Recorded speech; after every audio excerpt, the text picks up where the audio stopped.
नाज़रीन करामी, हमारी दुनिया में ये बहस गुज़श्ता कई दहानियों से एक दिलचस्प मौजू की हैसियत इख्तियार करती चली जा रही है।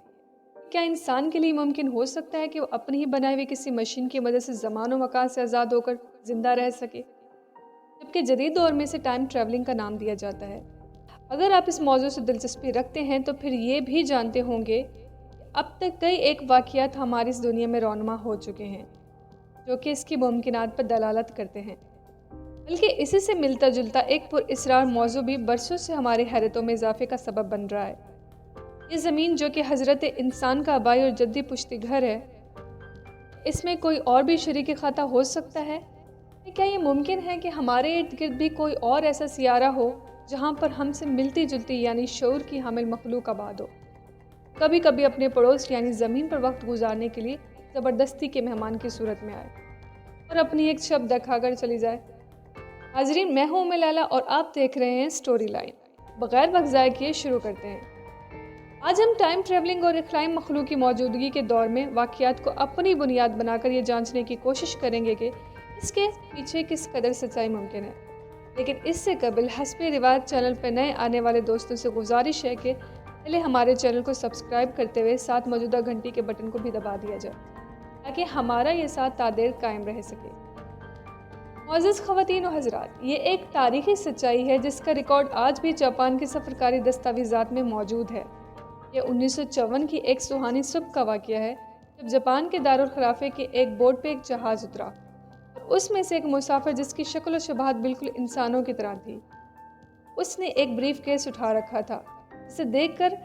गुमान होता था कि मुसाफिर ने शायद इसमें अपने कपड़े वगैरह रखे हों।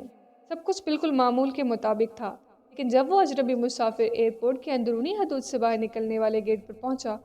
हमले के अफराद ने रस्मी कार्रवाई के लिए उससे पासपोर्ट तलब, जो कि उसने अपने हैंडबैग से निकालकर ऑफिसर के सामने रख दिया। और जब इस ऑफिसर ने इसे खोलकर देखा तो उसकी आंखें हैरत से फैल गई, क्योंकि वो एक ऐसे मुल्क से जारी हुआ था जो कि कम अज़ कम इस दुनिया के नक्शे पर नहीं पाया जाता था, जब उस पर जापान के वीज़े की मोहर भी लगी हुई थी।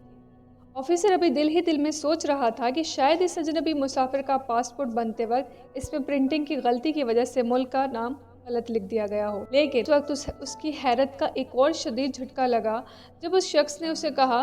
नहीं, आप बिल्कुल गलत सोच रहे हैं। यह पासपोर्ट ना सिर्फ मेरे मुल्क टाटा के असली नाम से जारी हुआ है, बल्कि बरे आज़म यूरोप में इसका वजूद भी पाया जाता है। ये सुनकर ऑफिसर हैरान होने के साथ साथ परेशान और किसी हद तक खौफजदा भी हो गया और अपने हवास पर काबू पाते हुए उस मम्मे की तह तक जाने के लिए उसे कुर्सी पर बैठने के लिए कहा और साथ ही उसे एक मातहत को हुक्म दिया कि वो दुनिया का एक नक्शा लेकर आए ताकि उसके मुल्क का महल वकूअ देखा जा सके। जब थोड़ी देर के बाद नक्शा पेश कर दिया गया तो उसने मुसाफिर से कहा, आप ज़रा मेहरबानी करके इसमें अपने मुल्क की निशानदही कर दें। इस पर उसने फ़ौरन ही उस जगह जहाँ आज फ्रांस वाक़या है उंगली रखते हुए कहा कि यहाँ पर मेरा मुल्क वाक़या है।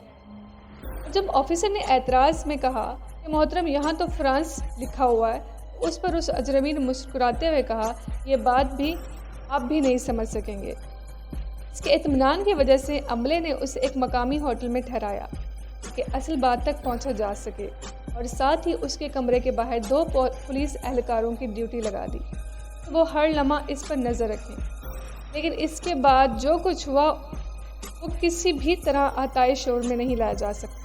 यानी सुबह जब उसके कमरे का दरवाज़ा खोला गया तो बावजूद कड़ी निगरानी के वो कमरा बिल्कुल खाली था और वो मशकूक मुसाफिर वहाँ से गायब था, जबकि उसे तलाश करने के बावजूद उसका कहीं से नामो निशान ना मिल सका। क्या बज़ाहिर इंसान नज़र आने वाले इंसान इस शख्स के पास कोई मावराए अक्ल और क़ुव्वत थी, या वो मुसाफिर किसी और दुनिया का बासी था जो हमारे मुकाबले में किसी ज़्यादा तरक्की याफ्ता हैं? या वो कोई टाइम ट्रैवल था जो फ्रांस के मकाम पर किसी और ज़माने और किसी अजनबी मुल्क टाटा की मौजूदगी का एहसास दिला रहा था? उसका फ़ैसला हम अपने नाजरीन पर छोड़ते हुए अगले हैरत अंगेज़ वाक़ये की तरफ जाएंगे। प्यारे दोस्तों, ये नवंबर साल 2000 का वाक़या है जब इंटरनेट की एक सोशल वेबसाइट पर एक पैगाम ने नेट इस्तेमाल करने वालों की नींदें ये कहकर हराम कर दी कि वो एक टाइम ट्रैवलर है और साल 2036 से आपकी इस दुनिया में एक मखसूस सिलसिले में कुछ अरसे क़याम के लिए आया हुआ है।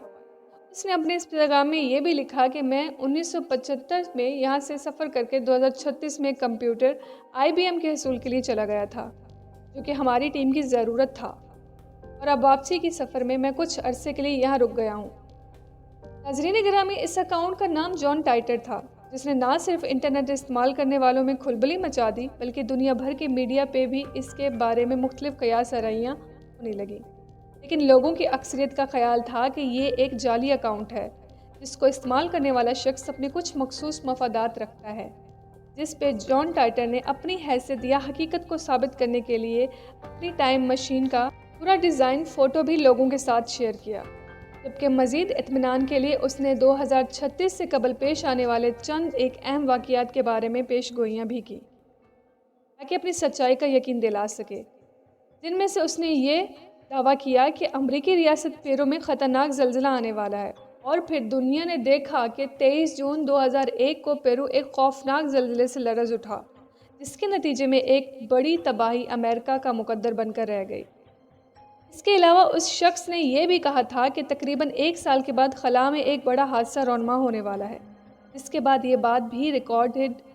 ہے کہ 21 فروری 2003 کو کولمبیا اسپیس کرافٹ کے حادثے میں خلائی ٹیکنالوجی کو ناقابل تلافی نقصان کا سامنا کرنا پڑا تھا۔ یہ پراسرار شخص کون تھا اور اس کے دعووں میں کہاں تک سچائی ہو سکتی ہے، اس کا فیصلہ بھی ہم اپنے بالغ و نظر ناظرین پر چھوڑتے ہیں، جبکہ اگر ہم اس بات پر قرآن سے رہنمائی لیں تو اللہ رب العزت سورۃ رحمان میں فرماتا ہے کہ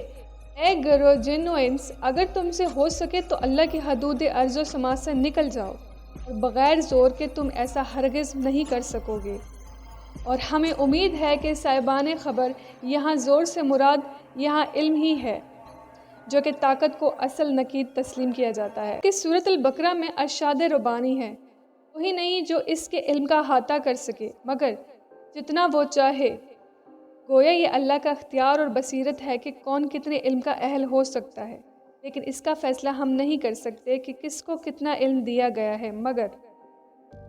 کائنات کی اس سچائی کا انکار کفر ہے کہ اللہ تعالیٰ نے صرف ایک رات میں اپنے نبی صادق محمد مصطفیٰ صلی اللہ علیہ وسلم کو زمین و آسمان کی سیر کروا کر یہ بات ثابت کر دیا کہ انسان اللہ کی مدد سے زمان و مکان کو بھی مفتوح کر سکتا ہے۔ یہ تو پیارے دوستو، آج کے اس ویڈیو میں بس اتنا ہی۔ میں امید ہوں کہ اس ویڈیو نے آپ کی حیرتوں میں اضافہ کیا ہوگا۔ اگر ویڈیو اچھی لگی ہو تو لائک کرتے وقت اپنے دیگر دوستوں کے ساتھ بھی شیئر کریں تاکہ وہ بھی ان قیمتی معلومات سے استفادہ کر سکیں۔